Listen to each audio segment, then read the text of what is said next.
School of Magic Season 2. Title: Self Awakening. उल्कापिंड fest, 9 dragons, आग की लपटों में घिरी हुई एक फेस्ट और एक कोरोना जो ड्रैगन में बदल गया और उसके पीछे आग की लपटें थी। आदर्श ने हड्डियों के पहाड़ की चोटी से हवा में छलांग लगाई और रक्त कंकाल अधिकारी के चेहरे के ठीक सामने उस पर एक मुक्का मारा। रक्त कंकाल अधिकारी बहुत बड़ा था। यदि आदर्श की फिस्ट ने उग्र ड्रैगन का उत्पादन नहीं किया होता तो वह कंकाल की आंखों में एक पतंगे जितना छोटा झींगा होता। रक्त कंकाल अधिकारी अत्यंत धूर्त था, यहाँ तक कि जब आदर्श अपनी सीमा पर था तब भी वह अटैक तरीके से हमला करने को तैयार नहीं था। इसने डिफेंस मुद्रा में अपनी भुजाएं उठाई और उन्हें अपने चेहरे के सामने से पार कर लिया। उल्कापिंड फिस्ट की ऊर्जा और जलती हुई लपटों को अपनी भुजाओं से रोक लिया और हमलों को अपने सिर पर आने से रोक दिया। उल्कापिंड फिस्ट 9 ड्रैगन्स एक मजबूत अटैक था। 50 मीटर लंबा रक्त कंकाल अधिकारी 9 उग्र ड्रैगन की गति से बहुत दूर फिसल गया। इस बीच मुक्का मारने के बाद आदर्श की ऊर्जा खत्म हो गई। वह अपना संतुलन खो बैठा और सीधे आसमान से नीचे गिर गया। वह सिर झुकाए और हाथ पैर अकड़े हुए आसमान से गोता लगा रहा था। टकराना, वह जमीन पर पटक गया जिससे हड्डियां हवा में उछल गई। जल्द ही उसका शरीर उसके चारों ओर हड्डियों के ढेर से ढक गया। आखिरी चीज जो उसने देखी वह टूटी हुई हड्डियां थी जिन्हें उसने हवा में उछालकर वापस अपने ऊपर गिरा लिया। किसी कारण से उसकी दृष्टि धुंधली होने लगी और उसमें श्वेत हड्डियां पवित्र महान पंखों में बदल गई। सुंदर पंख धीरे धीरे एक साथ जुड़कर एक जोड़े में बदल गए। ओह, उसके पास अभी भी उसके पंखों की एक जोड़ी बकाया है। श्वेत हड्डियां उसके चेहरे को ढकते हुए जमीन पर गिर गई। आदर्श के शरीर को ढकते हुए आसमान से और भी हड्डियां गिरी। जैसे ही हड्डी का आखिरी टुकड़ा उतरा, हड्डियों का गलीचा खामोश हो गया। इसका नज़ारा बेहद शानदार था। फायर एलिमेंट ऊर्जा समाप्त हो गई। लाइटनिंग एलिमेंट ऊर्जा समाप्त हो गई। समनिंग एलिमेंट ऊर्जा समाप्त हो गई। शैडो एलिमेंट ऊर्जा समाप्त हो गई। आदर्श को ऐसा महसूस हुआ जैसे वह अपनी आध्यात्मिक दुनिया में घूम रहा हो। वह ऊर्जा से आशा की आखिरी किरण तलाश रहा था। उनका विशाल आध्यात्मिक संसार पूरा अंधकार में था। जब तारे चमकना बंद हो गए तो पूरा स्थान पूरी तरह से शांत हो गया। आदर्श को ये देखना पसंद नहीं आया। वह इधर उधर खोजने लगा। यदि 4 निहारिकाएं अब चमकने नहीं लगी तो उन्हें प्रकाश का दूसरा स्रोत खोजने के लिए और दूर यात्रा करनी होगी। इससे कोई फर्क नहीं पड़ता कि वह किस रंग का है जब तक प्रकाश था। उसने लंबे समय तक खोज की और अंततः बर्फीले ब्रह्मांड में चांदी का संकेत देखा। चांदी की चमक बहुत कम थी, फिर भी उसमें एक तीव्र रहस्यमयी अनुभूति थी। आदर्श ने पहले कभी यह रंग नहीं देखा था और तुरंत उसके पास पहुंच गया। खामोश दुनिया में चांदी की रोशनी बेहद दूर लग रही थी, लेकिन आदर्श ने हार नहीं मानी। वह रोशनी का पीछा करता रहा। अंततः आदर्श प्रकाश का स्रोत ढूंढने में कामयाब रहा। यह एक छोटा चांदी का स्टार था जो दुनिया में लक्ष्यहीन रूप से घूम रहा था। उसने जो रहस्यमयी चांदी की चमक देखी वो अपने पीछे छोड़ी गई निशानी थी। आदर्श ने स्टार को पकड़ने की कोशिश की लेकिन वह उससे छिप रहा था। आदर्श ने स्टार के सामने अपना हाथ बढ़ाया। कुछ समय बाद अंततः वह उसकी ओर तैरने लगा। जब छोटे चांदी के स्टार ने आदर्श की हथेली को छुआ तो उसे अचानक ऐसा लगा जैसे वह अपने बेसिक स्थान, अपनी आध्यात्मिक दुनिया में लौट आया है, जिसमें उसकी फायर एलिमेंट आकाशगंगा, lightning element nebula, summoning element nebula और शैडो एलिमेंट नेबुला शामिल थे। सबसे आश्चर्य की बात यह है कि वह सिल्वर स्टार को अपने साथ वापस ले आया था।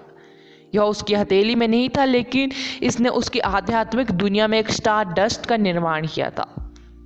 यह 6 अन्य रजत स्टारों को भी अपने साथ लाया। रोशनी कमजोर थी, स्टार डस्ट छोटी थी, लेकिन अब उनका अपना स्थान था। स्टार डस्ट, चांदी के रंग की स्टार डस्ट, यह एक प्रकार की गहरी चांदी थी। आदर्श को किसी तरह ऐसा महसूस हुआ जैसे वह उस समय में वापस चला गया है जब उसने कई साल पहले अवेकनिंग स्टोन पर अपना हाथ रखा था। समय वापस नहीं बह सका, इसका सीधा सा अर्थ यह था कि उसे एक विशिष्ट क्षण से वही अनुभूति हो रही थी। अवेकनिंग, क्या यह अवेकनिंग का एक नया एलिमेंट है? उन्होंने याद किया कि किताबों में उल्लेख किया गया था कि एक नए एलिमेंट के स्टारडस्ट को जगाने के लिए अवेकनिंग स्टोन का उपयोग करने के अलावा सेल्फ अवेकनिंग का भी मौका था। उसे याद आया कि नंदिनी भी सेल्फ अवेकनिंग से गुजरी थी। जब वह केवल 13 वर्ष की थी तब उसने अपना उत्कृष्ट आइस एलिमेंट अवेक किया था। आदर्श व्यंग्यपूर्ण रूप से मुस्कुराया। उसे यह समझ नहीं आया कि जब उसका जीवन अपने अंत के करीब पहुंच रहा था तो भगवान उसे सेल्फ अवेकनिंग का अनुभव कराने के बारे में क्यों सोच रहा था। शायद उसके अन्य एलिमेंटों की ऊर्जा की कमी ने उसे और अधिक शक्ति की इच्छा पैदा कर दी थी। इस प्रकार सेल्फ अवेकनिंग के दौरान उसने अपनी क्षमता को और अधिक उजागर किया था। लेकिन इससे क्या फर्क पड़ेगा? आदर्श का मानना था कि रहस्यमय चांदी किसी शक्तिशाली एलिमेंट से संबंधित होनी चाहिए। फिर भी यह अभी भी एक छोटा स्टारडस्ट था। यह उसके लिए अपने शत्रुओं को परास्त करने के लिए कहीं भी पर्याप्त नहीं था। उसका डबल इनेट एलिमेंट वास्तव में डबल एलिमेंट्स अवेकनिंग था। यदि सिल्वर स्टारडस्ट उसकी आध्यात्मिक दुनिया में प्रकट हुआ था तो इसका मतलब यह था कि एक और एलिमेंट भी जल्द ही प्रकट होगा, ठीक उनके फायर और लाइटनिंग एलिमेंटों की तरह। आदर्श जानता था कि यह निरर्थक है, लेकिन उसके मन में अभी भी अपने सिक्स्थ एलिमेंट की जांच करने की इच्छा थी। वह खोजता रहा और सिक्स्थ एलिमेंट को एक छोटे से कोने में पाया। चांदी, पवित्र एलिमेंट के विपरीत दूसरा एलिमेंट बुरा लाल, अस्पष्ट पर्पल, अजीब चांद्र रंग और काले रंग का एक अजीब संकेत का मिश्रण था। अगर उसे रंगों के मिश्रण का वर्णन करना होता तो यह रक्त काला होता। यह वही नहीं था शैडो एलिमेंट का शुद्ध कालापन, बल्कि काले और चंद्रमा का संयोजन था, जबकि इसका लाल लाल और पर्पल का संयोजन था। रेड ब्लैक रंग। आदर्श प्रत्येक एलिमेंट के रंग की पहचान कर सकता था। वह जानता था कि चांदी का एलिमेंट क्या है, लेकिन उसने ब्लडी ब्लैक एलिमेंट कभी नहीं देखा था। इसका रंग काली स्याही में ताज़ा खून डालने के रंग जैसा था। सिक्स्थ एलिमेंट, उनका सिक्स्थ एलिमेंट वास्तव में क्या था? वहाँ कोई स्टार या स्टार धूल डस्ट क्यों नहीं थी? यह बस उसकी आध्यात्मिक दुनिया के कोने में छिपा हुआ था। यह कहने के बजाय यह हाल ही में अवेक हुआ था। ऐसा महसूस हुआ जैसे यह काफी समय से अस्तित्व में था। गड़गड़ाहट, गड़गड़ाहट, गड़गड़ाहट। यह उसके दिल की धड़कन की आवाज थी। यह कुरकुरा अस्पष्ट लग रहा था। जब वह आसमान से गिरे तो उसकी धड़कन धीमी हो गई थी। यह अब उसके शरीर को पर्याप्त ताज़ा रक्त की आपूर्ति नहीं कर पाएगा, जिसका अर्थ है कि उसका शरीर जल्द ही मर जाएगा। लेकिन जब ब्लडी ब्लैक प्रकट हुआ तो उसका दिल जोरों से धड़कने लगा। हालांकि यह उच्च आवृत्ति पर नहीं धड़क रहा था, फिर भी यह तेज गति से धड़क रहा था। उसके दिल से एक शक्तिशाली तरल पदार्थ निकला और उसके प्रत्येक अंग तक पहुंच गया। यह ताज़ा खून था, लेकिन किसी कारण से इसका रंग वही भयानक ब्लडी ब्लैक था। उसके दिल में एक जानी पहचानी भावना उठी। यह हिंसा थी, बर्बरता थी, पूरी दुनिया को टुकड़े टुकड़े करने की चाहत थी। अगला एपिसोड, टाइटल डीमन एलिमेंट की वापसी। क्या तुम अब संतुष्ट हो? प्रदीप ने हड्डियों की ढेर की ओर इशारा करते हुए उनका मजाक उड़ाया। वह आदमी पहले ही मर चुका था। यदि दुष्ट तांबे के दर्पण ना होता तो कौन जान पाता कि वो हड्डियों के ढेर में पड़ा है? कौन जानता होगा कि उसने कितने कंकालों को मार डाला था? यह सब निरर्थक था। हर कोई तांबे के दर्पण की ओर देख रहा था। उन्होंने आदर्श को आसमान से गिरते देखा। उन्होंने उसे हड्डियों के नीचे दबा हुआ देखा। उन्होंने कमांडर स्तर के रक्त कंकाल अधिकारी को उसकी ओर आते देखा। जाहिर है, रक्त कंकाल अधिकारी आदर्श को इस तरह चिर निंद्रा में नहीं सोने देगा। यह उसे एक झटके से टुकड़े टुकड़े कर देने वाला था। उसने जबरदस्त तरीके से लड़ने की कोशिश करने के बाद इसके लिए कहा था। फिर भी अगर उसने शुरू में ही हार मान ली होती तो नतीजा कुछ अलग नहीं होता। शहर के लिए भागना ही एकमात्र विकल्प बचा था। उन्हें अपनी हास्यास्पद भावना को पीछे छोड़ने की कोशिश में अपना समय बर्बाद करना बंद करना चाहिए। किसी को भी उनके जज्बे पर तरस नहीं आएगा। जीवित रहना अधिक महत्वपूर्ण था। भले ही उन्होंने नागरिकों को छोड़ दिया, कम से कम वे अभी भी जीवित थे। सर्वथा विनाश के सामने नैतिक सिद्धांतों का पालन करना अनावश्यक था। हड्डियों का ढेर हिल रहा था। तांबे के दर्पण से तेज कदमों की आवाज आई। झूमैंग, डूजियाओ, याओनान, जुओफिंग, आरव, भैरव जी और अन्यों ने अपनी निगाहें नहीं हटाई। वे तांबे के दर्पण को घूर रहे थे। 50 मीटर लंबे रक्त कंकाल अधिकारी को गिरे हुए आदर्श के स्थान की ओर बढ़ते हुए देख रहे थे। पूरा स्थान कंकालों से भर गया। एकमात्र जीवित मांस आदर्श था। ऐसे में उसका ताज़ा खून सफेद हड्डियों से जरूर निकलेगा। इसका लाल रंग दिल तोड़ने वाला होगा, लेकिन सम्मान से लायक होगा। हमारा समय खत्म हो रहा है। आरव कुछ और कहने ही वाले थे कि उसने अचानक तांबे के दर्पण में हड्डियों को हवा में उछलते हुए देखा। तांबे के दर्पण के अंदर सफेद टूटी हुई हड्डियां आकाश में बिखर गई। जो लोग उस स्थान को ऊपर से नीचे की ओर देख रहे थे, उन्हें कोई अंदाजा नहीं था कि अभी क्या हुआ था।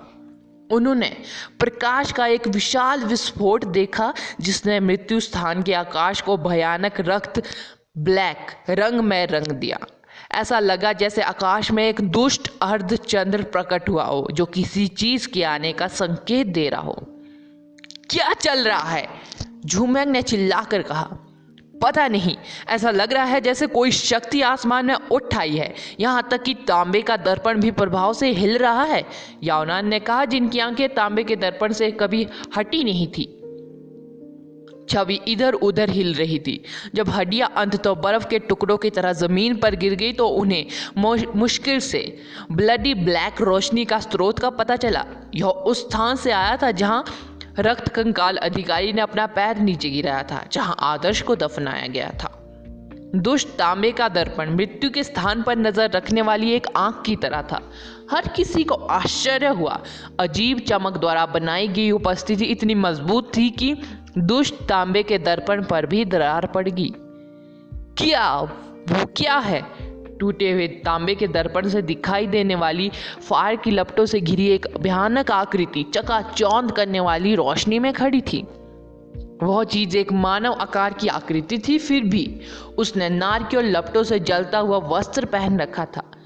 आग की ब्लडी ब्लैक जीभ लगातार हवा में बहते हुए पंखों में बदल गई जाती है। पंख पवित्र नहीं थे, वे बुरी उपस्थिति से ढके हुए थे, शैतान के पंखों से गिरे हुए पंखों की तरह। एक बार जब वे कुछ दूरी तक उड़ गए तो दुष्ट उग्र पंख हवा में बिखर गए। रक्त कंकाल अधिकारी के पैर के नीचे चकाचौंध कर देने वाली चमक थी। पंख पूरी तरह से आकृति पर फैले हुए थे, जो पर्पल लाइटनिंग से घिरा हुआ था, बेतहाशा टिमटिमा रहा था। उसके शरीर, कंधों, बाहें और पैरों को विशाल शक्ति से युक्त जंजीरों की तरह ढक रखा था। अभी क्या हुआ? वह कैसा डीमन है? आदर्श कहाँ है? मैं आदर्श को क्यों नहीं देख सकता? मानव आकृति वाले राक्षस की पीठ पर लंबे बड़े बाल लटक रहे थे। उसके हाथ लंबे नुकीले पंजे वाले थे। उसकी बाहें लाइटनिंग की जंजीरों से जकड़ी हुई थी, जो पागलों की तरह कड़कड़ा रही थी।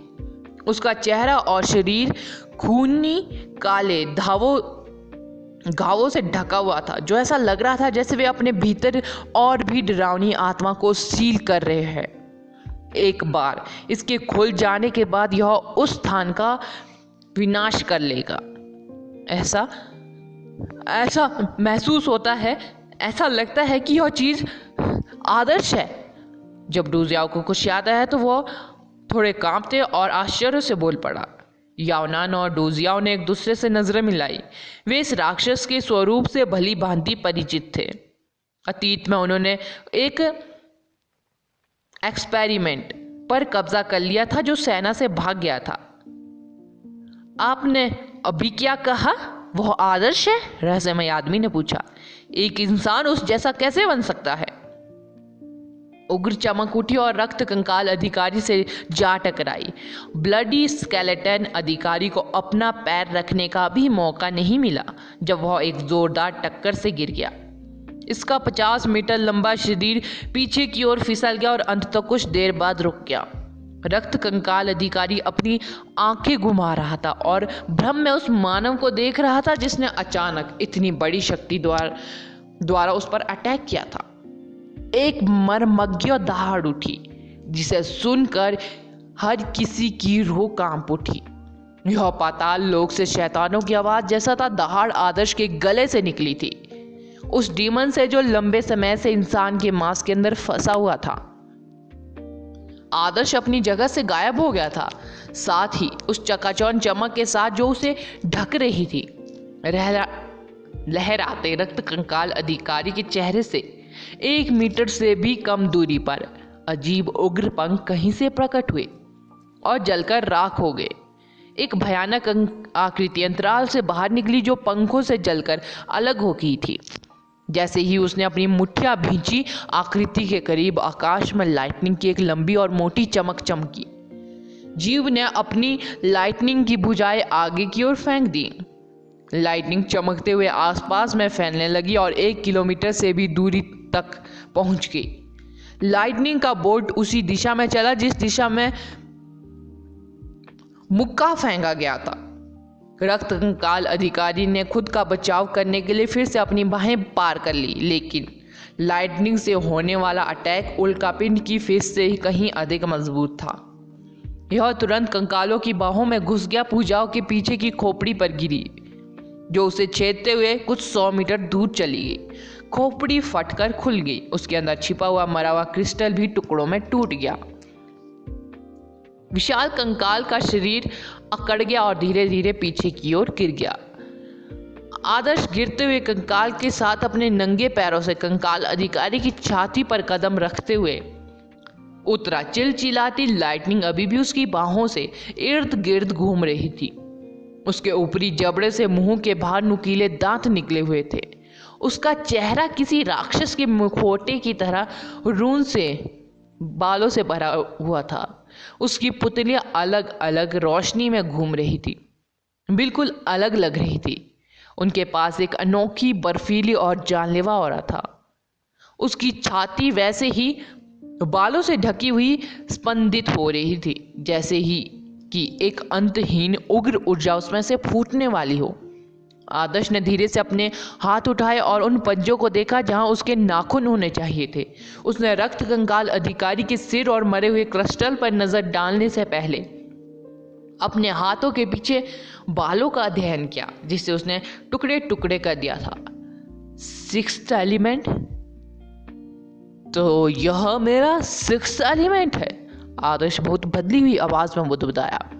उसने शुरू में सोचा था कि उसके शरीर से डीमन का खून पहले ही साफ हो चुका है, लेकिन बाद में पता चला कि वह उसके शरीर में छिपा हुआ था। उस दिन के लौटने का इंतजार कर रहा था जब वह आखिरकार नए एलिमेंटों को अवेक कर सकेगा। अगला एपिसोड जानने के लिए बने रहे मेरे इस चैनल के साथ। Thank you.